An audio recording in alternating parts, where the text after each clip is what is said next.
नमस्कार दोस्तों। तो उत्तर प्रदेश के पीईटी एग्ज़ाम के दोनों शिफ्टों का एग्ज़ाम कंप्लीट हो चुका है और आज के इस वीडियो में हम 24 अगस्त 2021 के सेकंड शिफ्ट में जितने भी क्वेश्चन पूछे गए थे 100% रियल क्वेश्चन पर आपके एनालिसिस करने वाले हैं। इसलिए वीडियो को कर लीजिएगा लाइक और अपने मित्रों में शेयर भी कर दीजिएगा और इसी प्रकार से वीडियो देखने के लिए हमारे चैनल को सब्सक्राइब कीजिएगा। दोस्तों, मुझे बताते हुए बहुत खुशी मिल रही है कि मैंने जितना कुछ आपको पढ़ाया था 16-17 क्लासों में लगभग से प्रश्न आपको वहीं से टकराए हुए हैं। आइए आपको दिखाते हैं कि कैसे कैसे प्रश्न आए हैं और कैसे कैसे प्रश्न मैंने आपको क्लास में पढ़ाया था और सिंपल सिंपल क्वेश्चन आपके पेपर में आए हैं। सेम क्वेश्चन आए हैं। देखिए, यहाँ पर पहला क्वेश्चन आपके एग्जाम में आया हुआ है कि संयुक्त राष्ट्र दिवस कब मनाया जाता है। तो बिल्कुल सही, कई बार आपको पढ़ाया गया था कि 24 अक्टूबर आपकी बात करते हैं 1945 को आपके द्वितीय विश्व युद्ध की समाप्ति के बाद संयुक्त राष्ट्र की स्थापना होती है और इसीलिए 24 अक्टूबर को संयुक्त राष्ट्र दिवस मनाते हैं। बिल्कुल सिंपल सा क्वेश्चन है। इसके बाद नेक्स्ट क्वेश्चन आ गया कि पैरा ओलंपिक गेम में भारत के लिए ध्वजवाहक कौन बने। तो पूरा टोक्यो ओलंपिक मैंने आपको डिटेल में पढ़ाया था, बताया था कि उद्घाटन समारोह में मनप्रीत सिंह और आपके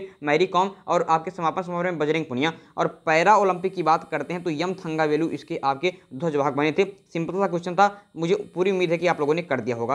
5 सूचकांक मैंने आपको लास्ट में मैराथन में मैंने आपको 5 सूचकांक पढ़ाए थे और कहा था कि आना होगा तो यहीं से आ जाएगा। देखिए सीधा वहीं से आ गया कि विश्व शांति सूचकांक की बात करते हैं, शीर्ष स्थान पर देश कौन सा रहा है। तो बिल्कुल सही उत्तर हो जाएगा आपके कि आइसलैंड रहा है और आपके 163वें नंबर पर अफगानिस्तान और भारत का स्थान 135वां था। सब कुछ मैंने आपको पढ़ाया था। ये देखिए, कल रात को जो मैराथन 10:30 बजे पढ़ाई थी, सीधा क्वेश्चन वहीं से आ गया। नागार्जुन सागर बांध किस नदी पर है। कृष्णा नदी पर। जो रात को पढ़ाया सीधा सुबह में वही क्वेश्चन आ गया, नागार्जुन सागर बांध आपके कृष्णा नदी पर।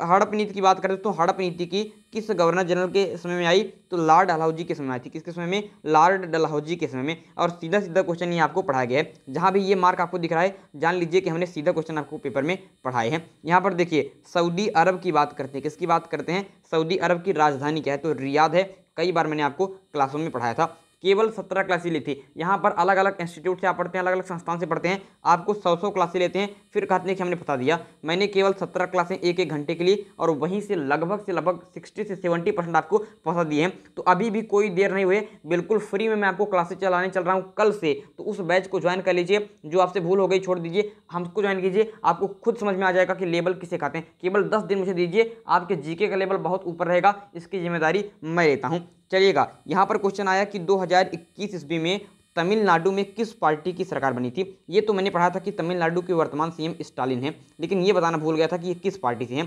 दोस्तों, आपके जब 2021 ईस्वी में आपकी सरकार बनी तो एक तो आपके डीएमके पार्टी थी और इसमें आपके कांग्रेस, ये दोनों पार्टी का गठबंधन हो गया। तो या तो आपके ऑप्शन में यूपीए आया होगा, यूपीए होगा, या फिर तो आपके ऑप्शन में होगा एआईएडीएमके। तो बहुत सारे बच्चे बता रहे थे कि यही ऑप्शन में था, तो यही सही उत्तर आपका बन जाएगा। नेक्स्ट क्वेश्चन पूछा गया था, कई बार मैंने आपको पढ़ाया था कि कांग्रेस के किस अधिवेशन में पूर्ण स्वराज की मांग की गई थी। तो अगर स्वराज की मांग पूछे तो 1906 ईस्वी में दादा भाई नौरोजी की अध्यक्षता में, और अगर पूर्ण स्वराज की बात करें तो लाहौर अधिवेशन 1929 ईस्वी में जवाहरलाल नेहरू की अध्यक्षता में पूर्ण स्वराज की मांग की गई थी। नेक्स्ट क्वेश्चन आपसे आ गया बिल्कुल सिंपल क्वेश्चन कि साइमन कमीशन भारत कब आया। तो 1928 ईस्वी में आपके साइमन कमीशन भारत आया। 1927 में गठन और 1928 में आया था और इसी साइमन कमीशन की रिपोर्ट पर चर्चा करने हो तो गोल में शामिल हुआ था। मैंने पढ़ाया था आपको, अभी 2 दिन पहले ही मैंने ये क्वेश्चन आपको पढ़ाया था। सिंपल सा क्वेश्चन सीधा आ गया। सिराजुद्दौला किस युद्ध में हारा।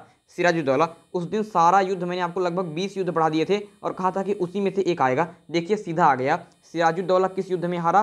तो प्लासी का युद्ध 1757 ईस्वी। सिंपल से क्वेश्चन जो पढ़ाए गए हैं सीधा सीधा वही क्वेश्चन पेपर में आ रहे हैं, आप लोग देख लीजिए एक बार। त्वचा की ऊपरी परत को क्या कहते हैं। तो एपिडर्मिस कहते हैं। क्या कहते हैं? एपिडर्मिस कहते हैं। नेक्स्ट क्वेश्चन आपसे विज्ञान से आया कि हरित ग्रह नहीं है, हरित गैस की पूछ रहा कि इसमें कौन सा नहीं है। तो जलवाष्प, nitrous oxide, ozone, carbon dioxide, CF आपके क्लोरोफ्लोरोकार्बन, ये सारे आपके हरित गैस हैं, ये सारे हरित गैस हैं। अगर इसमें किसी बच्चे ने कहा था कि एक ऑप्शन में नाइट्रोजन आया था, तो नाइट्रोजन बेटा आपके हरित गैस नहीं है। इसके अलावा ये सारे आपके हरित गैस हैं, याद कर लीजिए। अगले पेपर में मेंस एग्जाम में आपको साथ देगा। खजुराहो मंदिर भारत के किस राज्य में है। तो खजुराहो मंदिर आपके मध्य प्रदेश में। कई बार मैंने आपको पढ़ाया था कि खजुराहो मंदिर कहाँ पर है। तो मध्य प्रदेश में है, चंदेल शासकों ने इसे बनवाया था। Next question very favourite question हमारा था कि इंडिका किसकी पुस्तक है। तो सीधा याद रखिए मेगस्थनीज की पुस्तक है इंडिका। मेगस्थनीज चंद्रगुप्त मौर्य के दरबार में आया था। ये क्वेश्चन भी मैंने आपको अंतर्राष्ट्रीय न्यायालय जो 8 स्पेशल क्लासें ली थी आपके उत्तर प्रदेश के पीटी एग्जाम के लिए, पहले तो 17 क्लासें ली, उससे पहले 8 क्लासें ली थी। उसी में मैंने डिटेल में अंतर्राष्ट्रीय न्यायालय पढ़ाया था आपको। इंटरनेशनल आपके कोर्ट पढ़ाया था। अंतर्राष्ट्रीय न्यायालय का मुख्यालय कहाँ पर है। तो नीदरलैंड हेग में है। 9 वर्षीय हेतु यहाँ पर चुने जाते हैं। ठीक है, 9 वर्षों हेतु इनका कार्यकाल होता है। 1951 में आर्थिक सुधार के समय, जब आपके आर्थिक सुधार के समय भारत के प्रधानमंत्री कौन थे? तो नरसिम्हा राव थे। वेरी वेरी इंपॉर्टेंट बात है। मनमोहन सिंह आपके थे, उन्होंने 1991 ईस्वी में आर्थिक सुधार किया था। तो नरसिम्हा राव आपके भारत के प्रधानमंत्री थे। प्रतिरोध का मात्रक पूछ लिया, कल कई सारे मात्रक मैंने आपको पढ़ाए थे, तो प्रतिरोध का मात्रक आपसे पूछ लिया, तो मैंने कहा कि प्रतिरोध का मात्रक क्या है? ओम है। ये देखिए दोस्तों, ये क्वेश्चन कल रात वाला क्वेश्चन था। कई सारे अम्ल, मैंने आपको एक मिलान वाला क्वेश्चन आया था, उसी में नींबू का, आपके इमली का, दूध का, और मैंने आपको दूध का ये सारे अम्ल पढ़ाए थे। तो देखिएगा सीधा क्वेश्चन आ गया। मैंने आपको संतरा का पढ़ाया था, संतरा और नींबू दोनों में एक ही अम्ल होता है। कौन सा अम्ल? आपके सिट्रिक अम्ल। सीधा सीधा क्वेश्चन टकराया है, सिट्रिक अम्ल है। नेक्स्ट क्वेश्चन आपसे पेपर में आ गया, ये क्वेश्चन थोड़ा सा अच्छी लेवल का आ गया था। काकोरी कांड मैंने आपको कई बार पढ़ाया है कि 9 अगस्त 1925 ईस्वी को, आपके 9 अगस्त 1925 ईस्वी को काकोरी ट्रेन लगाई थी। अब तो इसका नाम बदल करके आपके काकोरी ट्रेन एक्शन कर दिया गया है। तो काकोरी कांड में किस दल की भागीदारी थी? तो हिंदुस्तान रिपब्लिकन एसोसिएशन की भागीदारी थी, जिसमें आपके राम प्रसाद बिस्मिल, अशफाक उल्ला खां, राजेंद्र लाहिड़ी और आपके चंद्रशेखर आजाद, ऐसे लोग इसमें शामिल थे। पार्टी पूछे तो हिंदुस्तान रिपब्लिकन एसोसिएशन। तो पार्टी पूछकर, दल पूछकर एक थोड़ा सा कठिन इस क्वेश्चन को बना दिया था। ये क्वेश्चन हमको दोस्तों आपके रीजनिंग से मिले हैं कि एक तरफ दिया गया था कुत्ता, रेबीज, तो मच्छर, मतलब कुत्ते के काटने से रेबीज होता है, तो मच्छर के काटने से क्या होता है? तो मलेरिया और डेंगू। ऑप्शन में मलेरिया था, तो मलेरिया आपका सही उत्तर बन जाएगा। नेक्स्ट क्वेश्चन जो आपसे पूछा गया था, धर्मनिरपेक्षता का क्या तात्पर्य है? तो सभी धर्मों को समानता, धर्मनिरपेक्षता की आपके तात्पर्य। वेरी इंपॉर्टेंट बात है। नेक्स्ट क्वेश्चन जो आपसे आया था, ये क्वेश्चन देख लीजिए, गजब की बात है। मैंने आपको आधुनिक भारत का सादा क्वेश्चन नहीं पढ़ाया, केवल 5 क्वेश्चन एक दिन पढ़ाया था, और उसमें ही मैंने आपको लिखाया था ये क्वेश्चन भाई, दोपहर वाली 1 बजे वाली क्लास में, कि महात्मा गांधी कि जो खिलाफत आंदोलन था, जिसमें अली बंधुओं ने खिलाफत आंदोलन किया था, बहुत डिटेल में समझाया था, उसका विरोध किसने किया था? तो मैंने आपको बताया था कि चित्तरंजन दास ने इसका विरोध किया था। सेम आप लोग नोट्स उठा लीजिएगा, जिन्होंने नोट्स बनाया हो, सीधा देखिए यही क्वेश्चन है, गारंटी से क्वेश्चन पूछा गया है। गजब गजब के प्रश्न जो पढ़ाए गए हैं, लगता है सीधा सीधा क्वेश्चन वही आया है। लगता है पेपर बनाने वाले ने भी क्लास देखी है, देख लिया। थंडर ड्रैगन किस देश को कहते हैं? तो भूटान को कहते हैं थंडर ड्रैगन। सबसे मजबूत पासपोर्ट किस देश का है? तो जापान का है। जापान का सबसे मजबूत पासपोर्ट है। और 100% रियल क्वेश्चन है, कोई क्वेश्चन अपने मन से नहीं बनाया गया है। 100% रियल क्वेश्चन जो एग्जाम में आए हैं वही क्वेश्चन आपसे आया है।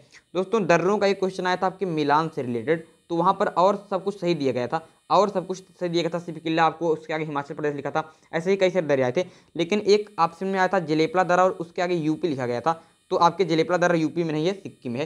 तो इस हिसाब से ये क्वेश्चन बना था। और ये जलेपला दर्रा तो मैंने आपको कई बार पढ़ाया है। जलेपला दर्रा आपको, नाथुला दर्रा और जलेपला दर्रा तो मैंने आपको हजारों बार पढ़ाया था कि नहीं? आप लोग भाई कमेंट बॉक्स में बताइएगा। नेक्स्ट क्वेश्चन पेपर में आ गया कि आरबीआई ने किस डेबिट कार्ड को आपके हाल ही में रद्द किया है? तो मास्टर कार्ड को हाल ही में रद्द किया और नया कार्ड जारी किया है। किसने? आरबीआई ने। आरबीआई के बारे में कई बार पढ़ाया था मैंने क्वेश्चन, लेकिन ये क्वेश्चन नहीं पढ़ा था जो पेपर में आ गया। बिल्कुल वास्तविकता बताऊंगा, ये नहीं कि 100% फंसा दिया। 100% कोई नहीं फंस सकता है, जीके का पेपर है। लेकिन तब भी 17-18 क्लासों में 17-18 मात्र घंटे पढ़ाकर मैंने आपको 70% क्वेश्चन फंसा दिए। ये कम बात थोड़ी ना है, 70% क्वेश्चन फंसा दिए हैं। सारे क्वेश्चन नहीं आए हैं, लेकिन 70% क्वेश्चन आए हैं। जहाँ पर ये मार्क लगा हुआ है, जान लीजिए वो क्वेश्चन मैंने आपको पढ़ाया है। हमें आर्थिक न्याय मिलना चाहिए, ये प्रस्तावना में भी है। और डीपीएसपी की बात करते हैं, डीपीएसपी में भी ये बात कही गई है। डीपीएसपी आयरलैंड से लिया गया है। इसके बाद दोस्तों बात करते हैं राष्ट्रीय आय की गणना। देखिए, इकोनॉमिक्स के बहुत कम क्वेश्चन, मैंने आपको लगभग 10 ही क्वेश्चन, केवल 10 क्वेश्चन ही मैंने आपको इकोनॉमिक्स के पढ़ाए थे, केवल 10 क्वेश्चन। और उसी में से एक क्वेश्चन पढ़ाया था कि राष्ट्रीय आय की गणना कौन करता है? तो राष्ट्रीय आय की गणना मैंने आपको पढ़ाया था कि सीएसओ करता है। लेकिन सीएसओ और एनएसएसओ इन दोनों को मिलाकर के एक नई संस्था बना दी गई है, एनएसओ। कौन सी संस्था? एनएसओ। तो आप लोग आपको मुझे लगता है आप लोग इसको सही करके आए होंगे कि राष्ट्रीय आय की गणना कौन करता है? तो एनएसओ करता है। सीधा क्वेश्चन पेपर में आया है, यही क्वेश्चन मैंने आपको पढ़ाया था। इसके बाद क्वेश्चन आया है कि त्रिस्तरीय पंचायत राज व्यवस्था, तो बलवंत राय मेहता समिति की सिफारिश पर आपके आई थी। इंपॉर्टेंट क्वेश्चन है। 2 क्वेश्चन हमको हिंदी से मिल पाए हैं। किसी बच्चे ने बताया था कि दूध का दूध, पानी का पानी होना, मुहावरे का अर्थ क्या है? बिल्कुल साफ हो जाना, सब आपके साफ हो जाना। दूध का दूध पानी का पानी होना। और तीक्ष्ण का विलोम क्या है, एक क्वेश्चन ये पूछा गया, तो आप लोग कमेंट बॉक्स में बताइएगा तीक्ष्ण का विलोम क्या होता है। तो ऐसे ही हमको 31 क्वेश्चन मिल पाए हैं। कल दोस्तों जैसे ही हमें पूरा पेपर मिलता है आपके लिए पूरे 100 क्वेश्चन का विद एनालिसिस के साथ आपको शानदार तरीके से पूरे क्वेश्चन डीआई वाले क्वेश्चन, मैथ वाले क्वेश्चन सब कुछ आपको कराए जाएंगे। बच्चों ने बताया सर कि जीके का पेपर तो थोड़ा सा मॉडरेट लेवल का आया था, लेकिन जो डीआई पूछी गई थी वो काफ़ी सिंपल लेवल की आई थी, इसलिए हमने डीआई में लगभग पूरे के पूरे नंबर करके आए हैं। और लगभग बच्चों से बात हुई है तो वो 70, 75, 80 तक अटेम्प्ट करके आए हैं। आप लोग भी कमेंट बॉक्स में बताइएगा कि आपने कितना अटेम्प्ट किया। और इसी तरीके से आप एग्जाम तक पेपर पर विश्वास बनाए रखिए। हमने जो पढ़ाया है उत्तर प्रदेश के पीईटी एग्जाम में, एसएससी के सीएचएसएल एग्जाम में और एसएससी के सीजीएल एग्जाम में अभी तक 3 एग्जाम हुए हैं और तीनों में हमने साबित किया है, तीनों में हमने झंडा गाड़ के दिखाया है कि हाँ हमने जो पढ़ा है सीधा क्वेश्चन पेपर में आया है। तो आप भी देरी मत कीजिए, अपने मित्रों को लेकर आकर तुरंत एग्जाम तक परिवार में शरण लीजिए,